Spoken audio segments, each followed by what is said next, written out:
What's up, Heat fans? Ernest here, back with another Miami Heat Talk video. Hope everybody's having a beautiful, positive day so far, you guys. I know that's hard to say. Being a Miami Heat fan right now is really tough. I get it, you guys. Last night, we lose a heartbreaker to the Toronto Raptors, 98-90. It looked like Miami was going to win that game. We were ahead with the 5-point lead at the end of the third quarter. So you thought Miami was going to pull this away, but we played terrible defense in the fourth. Toronto sneaked away and got the victory. It sucks, man. It sucks. We're 1-3 right now. We're the bottom of the Eastern Conference. This is not how a team that went to Game 7 of the Eastern Conference Finals, that was 1 3-point make away from making the NBA Finals, should look. I get it. This sucks. There's a couple reasons why we are where we are. Now, I'll say this. Defensively, I don't know what the hell is happening with this team this year. Last year, we were one of the best in the NBA, and it looks like we're just not figuring it out this year. Maybe losing P.J. Tucker was bigger than we thought. But I don't see it that way because Philly sucks right now. They're either, 0-3, 1-3, something like that. So they're not doing as well. One player, especially P.J. Tucker, doesn't make and break this team. I'm going to tell y'all another reason why I feel like we're losing these games. Bad coaching. Okay? I've said it before and I'll say it again. Erik Spoelstra is the best coach in the NBA. Hands down. You maybe can say Greg Popovich is there as well, but as of today, I feel Spoelstra is the best coach. He gets the most out of his players. He runs these incredible defensive schemes. He mixes and matches perfectly. He knows how to scheme even after the halftime. But something's going on this year. I don't know if the players are just not giving it their all or if it's something different. I really don't know. I'm not inside with the team. But I will say this.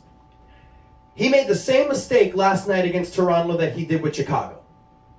You guys saw the last video I cut the first game of the season. What the hell are you doing waiting until 4 minutes in the fourth quarter to bring in Tyler Hero and Jimmy Butler? We lost that game against Chicago. We needed them sooner. Last night, Miami was tied with Toronto, 89-89 with 8 minutes left in the fourth quarter. Where the hell was Jimmy Butler? Sitting down on the bench.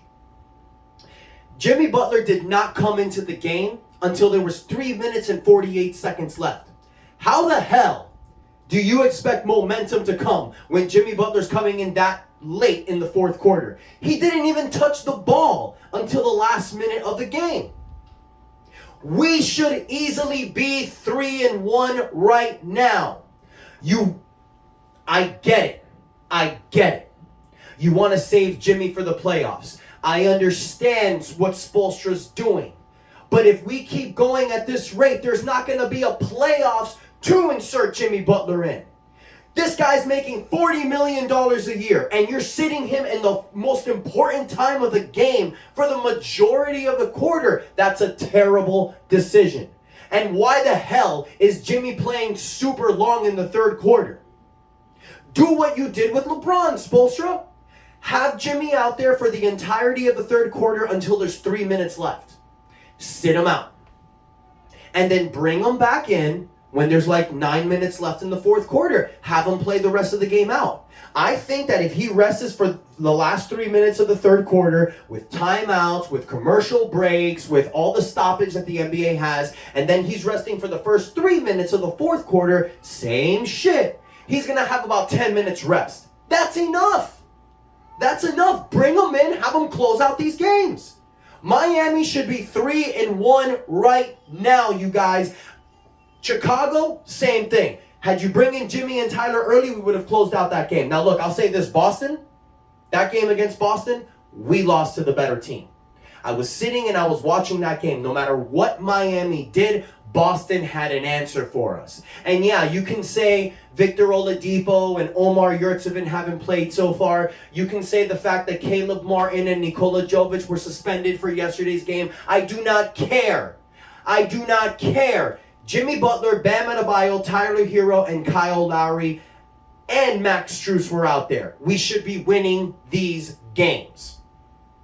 The fact that we're 1-3 right now is because of two reasons. Poor defensive playing and bad coaching, you guys. Because our players are doing it, You got Jimmy Butler and Tyler Hero both averaging over 20 points a game. You got Bam Adebayo, Max Strus, and Kyle Lowry all averaging over 10 points. Gabe Vincent is doing it off the bench. Caleb Martin is doing fine. Duncan Robinson is hitting his threes. Miami should be 3-1 with these stats. But because of this stupidity that Spoelstra's doing in the fourth quarter, we're losing these games. I hope and pray that Eric Spoelstra sits down, looks at these games, and decides, I got to start playing Jimmy Butler differently in the second half. Because if you notice, you guys, yesterday we scored 72 points in the first half against Toronto. We only scored 41 in the second half. That's leaving Jimmy Butler out for that long. I don't know what the excuse is. Like I said, I get it. You're saving him for the playoffs, but it's stupid. It's stupid to make that decision, you guys. Now, we got a game Wednesday against Portland. Then we got a game Friday against Golden State. We need to win these games. Because people can tell me, Ernest, relax. It's the first 4 games of the season. My wife was saying, babe, it's just the first 4 games. I get it. Miami can turn it around. A month from now, we can be 12-5. And we're laughing about this. But as of right now, today, being 1-3, losing your first 4 games of the season at home. This is a problem. Because now you're going on the road. Now you got to beat these teams in their house. That shit ain't going to be easy.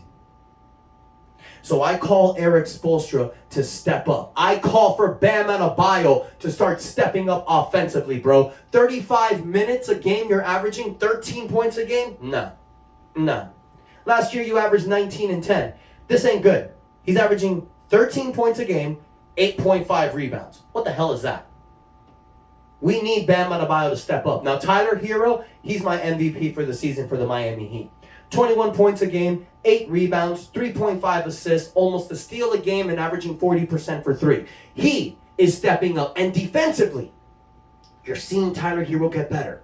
I'm seeing Tyler Hero calling screens. I'm seeing him watch out for his teammates, running back on a defensive end, making an effort.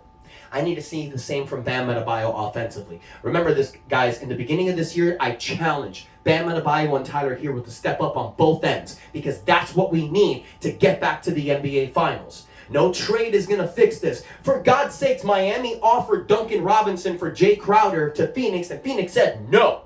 So you're not going to get a lot for Duncan, especially with the way that he's playing. You're not going to get a lot for him. So this is the team that we're stuck with for the year. And I'm not going to say stuck in a bad sense. We can turn this around. But Eric Spoelstra needs to figure this out. Now, another thing that I'm going to challenge and another thing that I'm going to say, you guys, I've been watching these games, and I'm going to say this right now, within the 4th game of the season. We need to start considering Gabe Vincent as the starting point guard. Kyle Lowry is pissing me off, you guys. I love this Miami Heat team. Dude is averaging 35 minutes a game, 10 points, 4 assists. Blech. Blech. He's taking his charges. He's being the Kyle Lowry, but he does not shut up to the referees. Constantly bitching, constantly whining to the referees like it's going to do something, while Gabe Vincent is out there busting his ass, getting low on the defensive end, taking charges, hitting shots. I see Gabe Vincent, you guys, as our point guard of the future. And maybe it's time to start thinking of putting him in that role this year. If Kyle Lowry continues to struggle like he's doing, maybe it's time to make that change. Now, it's probably not going to happen because Lowry's making $30 million and you need to put that guy in the lineup. But what kind of shit is that? Put your best players out there. Put the guys that deserve it, guys that are stepping up. I see you, Gabe Vincent, and I see you, Max Strus.